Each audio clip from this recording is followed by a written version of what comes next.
when people actually are engaged, they will be engaged, in a productive manner.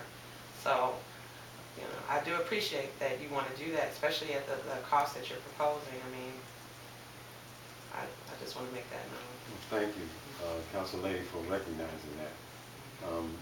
There was some laughter earlier when I said that's not our price. We're going to just tailor it to make it work. That is from my heart. I'm an East Cleveland resident, property owner, taxpayer,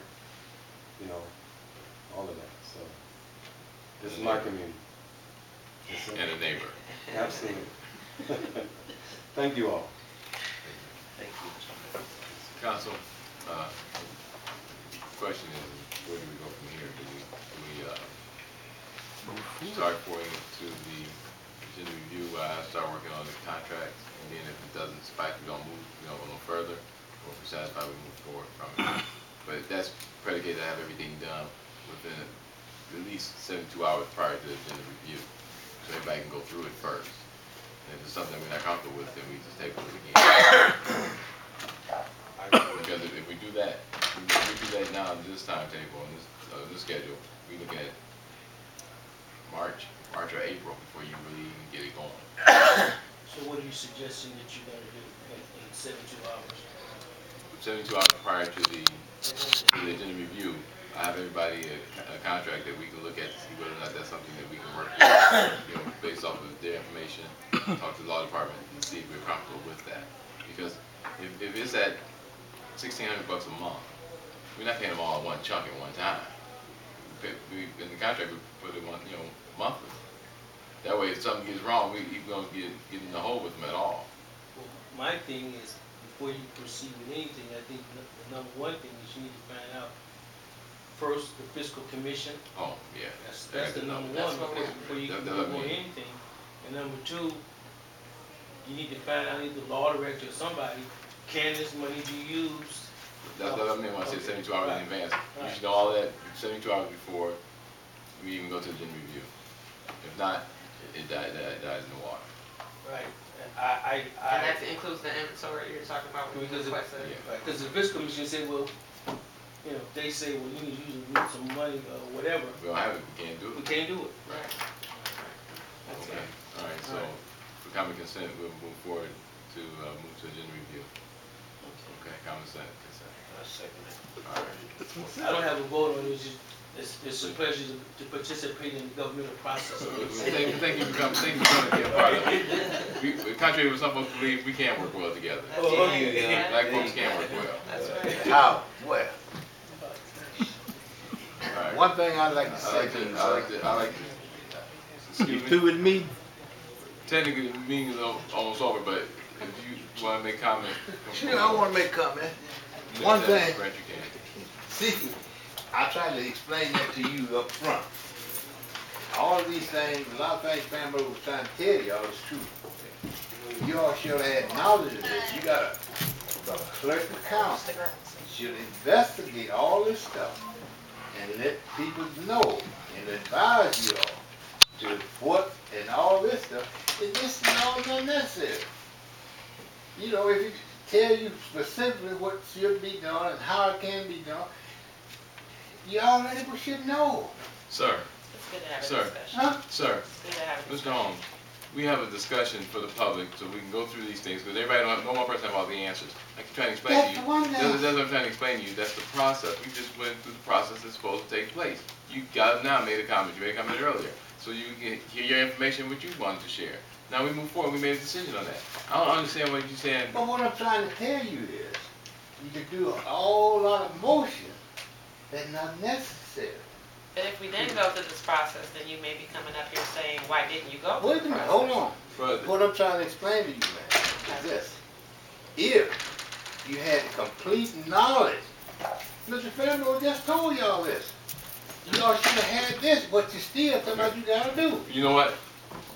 You may not like the way the sausage was made, but it's good at the end. So we're done with that. I'm a vegetarian. Sausage at the end. I don't eat. But the only thing I want to tell you, brother, Okay. I know what I owe. And I'm talking to him personally. Okay, we'll do it after the end of the meeting, because somebody else wants I to thought speak. you said the meeting was over. Somebody else wants to speak. No, I didn't. 2 minutes. 2 minutes. 2 minutes. I ain't through. Another gentleman, no, you ain't going on a personal thing here. 2 minutes. We'll be done. Well, I 2 minutes and we'll be done. Mr. Branch. Well, I would hope Mr. Martin would stay just I got one moment, somebody. because I know that it's relevant to this issue. When you mentioned the playback, you mentioned the fact of the playback unit. You requested, actually, at no cost to the city, Mr. Fambro to film a Democratic Ward Club meeting in which there would be a school board debate, which he filmed at substantial cost to himself, for free, at no expense, and ran on the air. So you won't talk about With that. the, through the playback unit. Through the playback unit. So you need to pay him some money. He got to go now. Through the playback unit. He don't want to talk about that. You better let that man get out of here. I can tell you a number of times I That's the- asked Mr. Fambro to do stuff for me, then he said he couldn't do it because the mayor told him he couldn't do it. No. That's Come right. on, you don't want to get into that.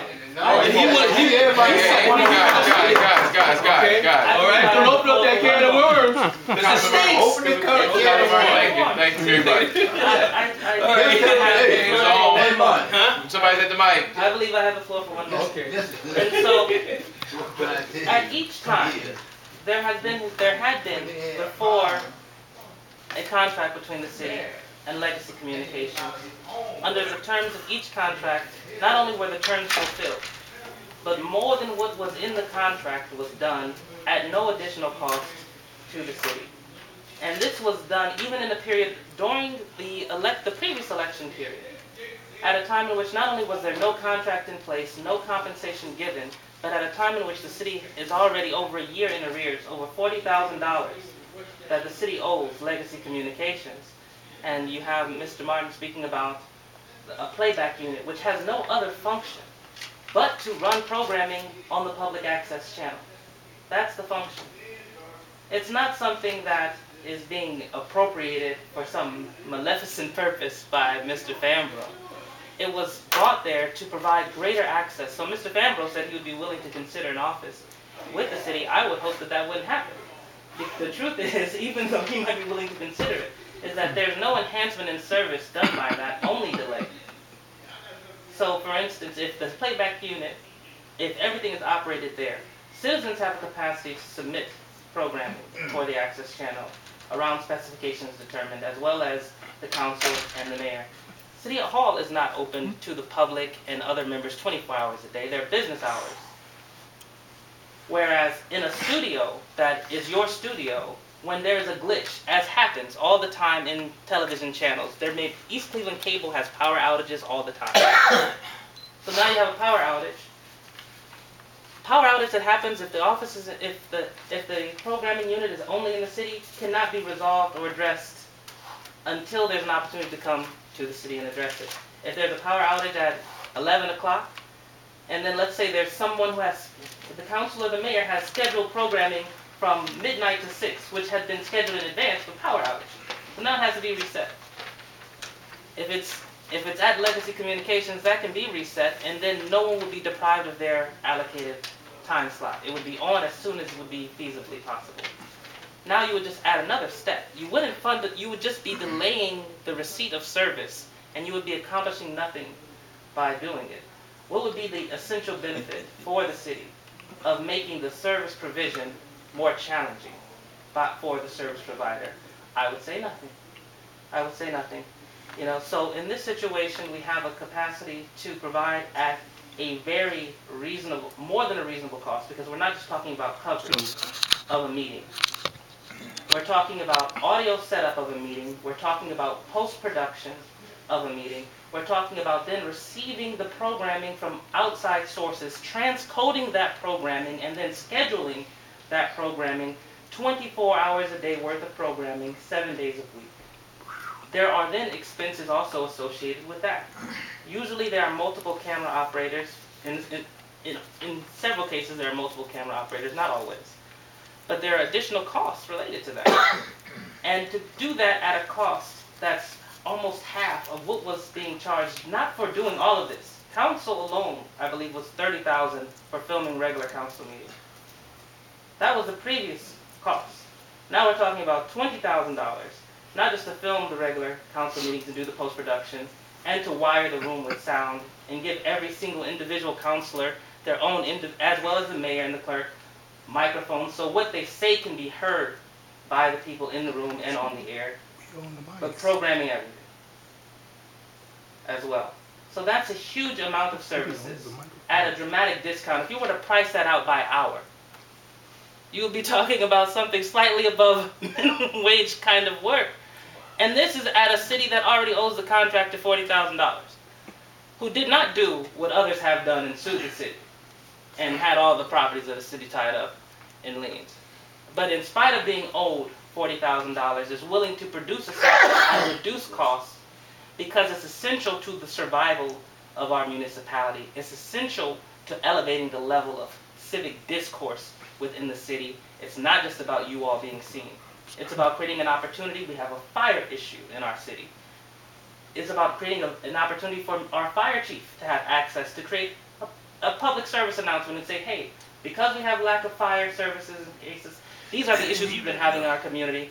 You should do A, B, and C. That public service announcement could run on the channel. Nobody will believe this. It's a fact. Some of us, and there are members of your community who would volunteer to help produce such programming. I would volunteer to help produce such programming. So that the people of the city will be safer, better informed, more unified, better capable of meeting the challenges of the coming year and years. This is in everybody's best interest. I do find some of the questions somewhat distant. This has been before the council for several months. And especially Mr. Martin, who has had programming produced specifically for him for free during the previous contract, which he's so upset about. For free. That wasn't in the contract. Thousands of dollars worth of free services done. You know, to now raise these issues are disingenuous because the contract and the proposal has been before the council since November, I believe. Only Joey Graham is new. So I would like council to consider this. Yes, there are those technical aspects that with the Fiscal Planning Commission that have to be addressed. That should be addressed. But you will find there's no other television production company within the city of East Cleveland. It doesn't even exist. There's no other production company in East Cleveland. How do you know that? Name one. Don't. You know, so there's so there's no other service that's existing at this moment within the city that even has the capacity. So if you're talking about even reaching the minimum level of capacity, you're talking about going outside of the city. In a city that's already in dire need of business, you have cut short an indigenous business $40,000 for a period of 2 years. And so this is a double benefit. You're supporting an indigenous business that is providing a service to the community. You're making the community better informed. And you are actually, providing for the first time access for members of the community to really engage with the channel. That's never existed here. Right. It's been the mayor. There's never been a stated and fair allocation of time. This is in here. All of the so-called problems that historically existed are addressed here. It's a long 2 minutes. And nevertheless, there's an option. There's argument. So with that, thank you for your time. Thank you for your patience. Thank you. That's all. Yeah. Well, I didn't talk throughout the meeting though. So if you had all the talking you did. Well, wait a minute. I didn't tell no lie. I told the fact.